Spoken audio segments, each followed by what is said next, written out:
할렐루야, 좋은 아침입니다.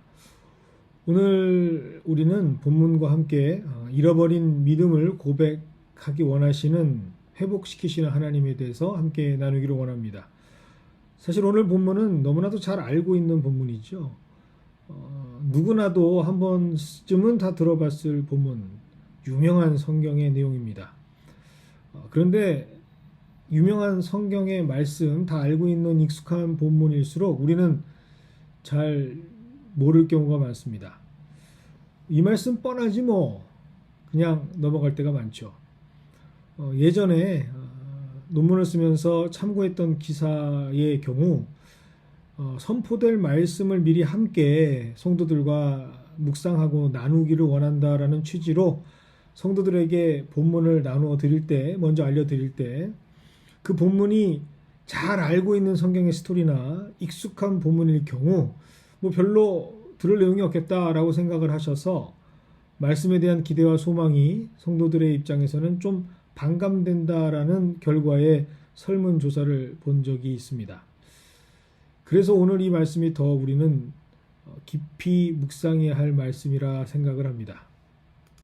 오늘 본문의 말씀은 우리가 잘 아는 것과 같이 느부갓네살이 만든 금신상에 절하지 않았던 사드락, 메삭, 아벳느고를 불구덩이에서 구원하신 하나님의 구원 역사 이야기죠. 하지만 조금 더 깊이 이 말씀을 묵상할 때, 특별히 이 말씀에 등장하는 인물들을 중심으로 그 대화에 집중할 때 하나님께서는 느부갓네살이라는 왕과 다니엘의 세 친구 사드락, 메삭, 아벳느고를 통해서 말씀하시는 하나님의 마음을 발견할 수 있게 됩니다. 이를 위해서 우리는 먼저 느부갓네살을 살펴볼 필요가 있습니다. 오늘 말씀을 보면 느부갓네살은 계속해서 하나님을 도발합니다. 그가 하나님을 전혀 모르는 사람이었다면 용서가 가능할 수 있을 것 같습니다. 하지만 그렇지 않습니다.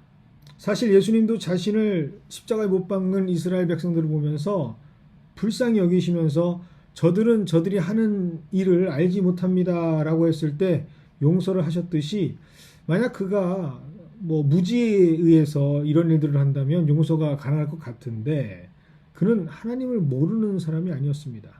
그는 하나님을 압니다. 하나님을 아는 수준을 넘어서 하나님을 경험했고 하나님을 찬양했던 사람입니다. 다니엘 2장 46절과 47절을 보면 느부갓네살이 엎드려서 왕이 아닌 정말 자신과는 신분이 너무 차이가 나는 다니엘에게 절하기도 했고, 또 하나님은 참으로 모든 신 가운데 으뜸가는 신이라고, 모든 왕 가운데 으뜸가는 군주라고 고백했던 사람입니다. 특별히 하나님께서 비밀을 드러내는 분이다라고까지 찬양했죠. 지난주까지만 해도 그렇게 고백했던 사람 느부갓네살, 사실 오늘 사드락, 메삭, 아벳느고를 통치자로 만든 사람이 바로 그 장본인이 느부갓네살입니다. 그런데 왜 그는 하나님을 망각하고 하나님을 대항하는 인물로 성경은 기록하고 있는 것일까요? 그것은 바로 그의 믿음이, 하나님을 향한 그의 믿음이 일회성 믿음이었다라는 사실입니다. 우리 주변에 많은 사람들 하나님을 만났다라고 말합니다. 그들 인생 가운데 어떻게 이런 일을 경험할 수 있을까 놀라고 정말 하나님을 찬양하는 사람들이 많죠. 그런데 문제는 그렇게 하나님을 만난 사건이 일회성으로 끝난 사람들일 경우가 참 많습니다. 지속적으로 하나님과 관계를 맺어가면서 그 삶이 연속되지 못하는 사람들이 많습니다.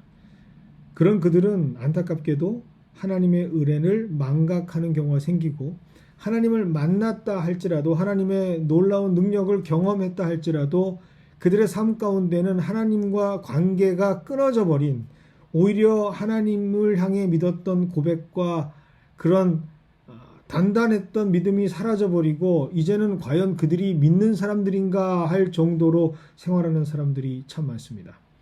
그리고 그 중에는 하나님을 배신하고 오히려 자신을 높이 올리는, 자신이 하나님이 되는 사람들도 있습니다.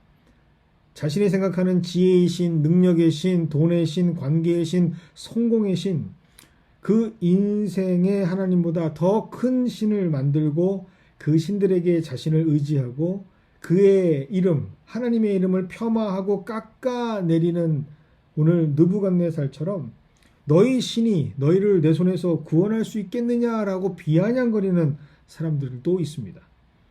이러한 상황에서 가장 슬퍼하시는 분이 누구일까요? 가장 안타까워하시는 분이 누구일까요? 그것은 바로 우리 하나님이십니다. 그래서 하나님께서는 이 느부갓네살이 다시 깨닫고 회복하고 회개하기를, 돌아오기를 원하시죠. 그래서 그에게 진정한 믿음이 무엇인지를 보여주시기를 원하십니다. 그리고 그 샘플로 증거할 수 있는 시청각 교육의 믿음의 사람들을 그에게 보내주시는데 그들이 바로 오늘 말씀의 주인공 사드락, 메삭, 아벳느고가 되죠. 이들은 그들의 나이가 15세가 됐을 때 바벨론과 애굽의 패권 다툼에서 지게 되는 이스라엘 포로로 잡혀옵니다. 왕의 신하들로 길러지기 위해서 3년간 교육을 받게 되죠. 그때 그들의 이름은 바뀝니다. 민족성을 파괴하려고 하는 동화 정책으로 그들의 이름을 바꾼 것이죠.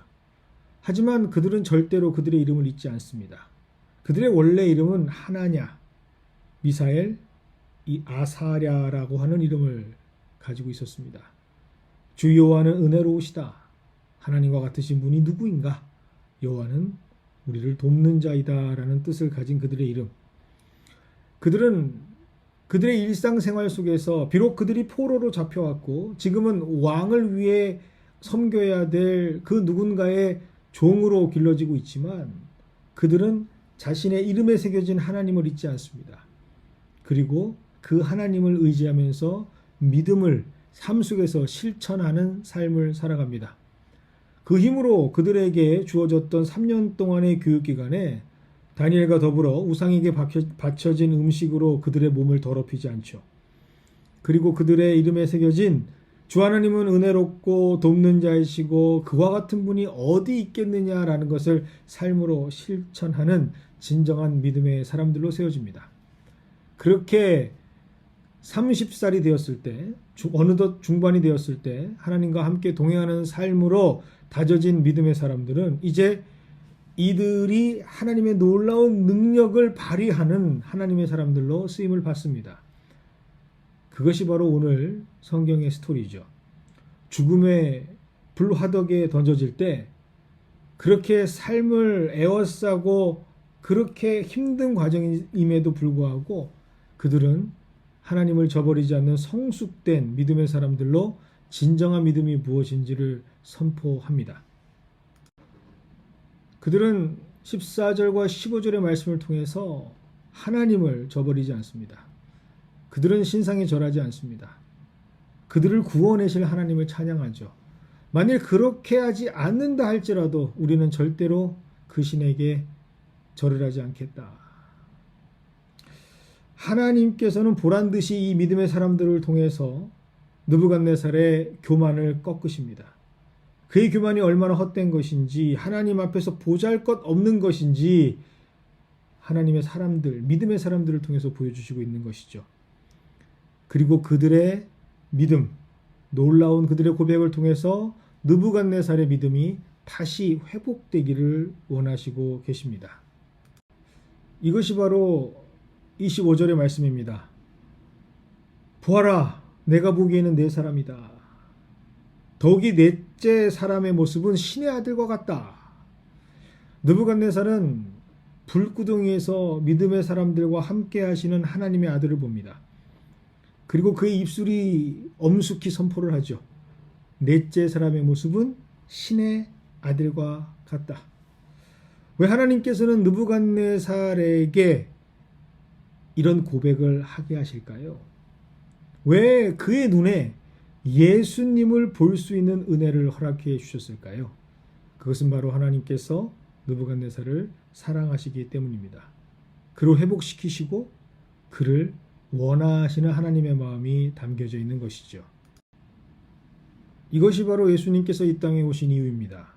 왜 십자가에서 예수를 죽일 것을 분명히 알고 있지만 하나님께서는 하나밖에 없는 그의 아들을 이 땅에 보내셨을까? 왜 예수님께서는 그렇게 할 수만 있거든 이 잔을 내게서 떠나게 하십시오라고 하시면서도 끝까지 십자가를 지셨을까? 그것은 바로 하나님께는 죄인이지만 그럼에도 불구하고 그들은 사랑하는 하나님의 자녀들이기 때문입니다. 하나님께서 진정 원하시는 것, 그것은 느부갓네살로 대표되는 이 땅의 수많은 하나님의 능력을 지금도 경험하고 있고 보고 있고 느끼고 있지만 여전히 하나님을 대적하고 자신들의 신을 만들고 자신을 우상 삼는 그들을 회복시키시는 하나님의 마음이 있기 때문이죠. 그래서 결국에는 하나님께서 그 느부갓네살의 입술을 통해서 하나님을 다시 찬양하고 인정하게 합니다. 이와 같이 자기를 믿는 사람은 구원할 수 있는 신은 다시 없을 것이다. 그분은 바로 하나님 한 분밖에 없으시다라는 말. 오늘 정직하게 하나님 앞에 나의 모습을 고백하는 우리가 되기를 원합니다. 아무에게도 말하고 있지는 않지만 혹시 내 모습이 느부갓네살과 같은 마음일 때 그러면 여러분들 힘들어하지 마시고 하나님께 도움을 요청하시기 바랍니다. 하나님 나에게도 하나냐, 미사엘, 아사랴와 같은 주 여호와는 은혜로우시다. 하나님 같은 분이 어디 있을까? 하나님은 돕는 분이시다라는 믿음의 사람들을 만날 수 있도록 그래서 내 믿음이 회복될 수 있도록 도와주시옵소서. 그들과 함께한 하나님의 아들을 보고 하나님을 다시 찬양할 수 있는 내가 되게 하여 주시옵소서. 그리고 지금 내가 정말 말할 수 없는 상황 속에서도 여전히 발버둥 치고 있지만 믿음을 지켜나가며 오늘 새 친구처럼 살아가는 믿음의 여정을 지켜나가시는 분들이 있다면 기뻐하시기를 바랍니다. 여러분을 통해서 하나님께서 반드시 영광 받으실 줄 믿기 때문입니다. 그렇게 모두가 하나님께 영광을 올려드리는 하루로 살아가는 우리 모두가 될 때 하나님께서는 오늘 하루도 기쁨으로 만끽하게 하실 줄 믿습니다. 오늘 이 시간은 목요일 우리 교회가 후원하는 선교사님들과 그리고 후원하시는 목장들을 위해서 함께 기도하도록 하겠습니다. 기도하시겠습니다. 사랑과 은혜 하나님 아버지 감사를 드립니다. 오늘도 우리에게 말씀 주셔서 참된 믿음의 사람 그리고 만약 내가 느부갓네살처럼 어려움 가지고 있고 하나님을 저버리려고 하는 모습이라면 다시 회복시키시려는 하나님을 만나게 하시니 감사를 드립니다. 하나님 그렇게 회복된 사람들이 되어서 하나님을 향해 기도하기를 원합니다. 특별히 오늘은 우리에게 맡겨주신 선교사님들을 위해서 기도하기를 원합니다. 우리 선교사님 한 분 한 분 찾아가 주셔서 하나님의 일들을 감당하기에 부족함 없게 하여 주시옵시고 그들이 지치고 쓰러지지 않게 하여 주시옵시고 그들을 붙잡아 일으켜 세우시는 하나님의 놀라우신 성령의 역사가 계속해서 하나님과 함께 이루어질 수 있도록 하나님께서 그들에게 사명을 주시고 소명을 주셨을 때 그것이 끊이지 않도록 그것이 완주될 수 있도록 완성될 수 있도록 하나님께서 함께하여 주시옵소서. 그리고 그들을 돕는 자로 하나님께서 우리를 사용해 주시니 감사를 드립니다. 각 목장마다 그들의 이름을 부르며 그들의 선교지를 목장의 이름으로 두고 기도하며 후원하고 있는 우리 목장 모든 식구들 하나님 그들의 삶 가운데 함께하여 주시옵시고 늘 하나님께서 공급하시는 힘으로 이 일들을 감당해낼 수 있는 하나님께서 훗날 잘했다 내 착한 종들아 끌어안으시며 기뻐할 수 있는 그 기도의 대상들이 될 수 있도록 그 칭찬의 식구들이 될 수 있도록 주님께서 붙잡아 주시옵소서. 오늘 하루도 하나님께 맡깁니다. 하나님 동행하여 주시옵시고 우리가 가는 이 믿음의 여정을 끝까지 지켜낼 수 있도록 주님께서 인도하여 주시옵소서. 예수님의 이름으로 기도드리옵나이다. 아멘. 감사합니다.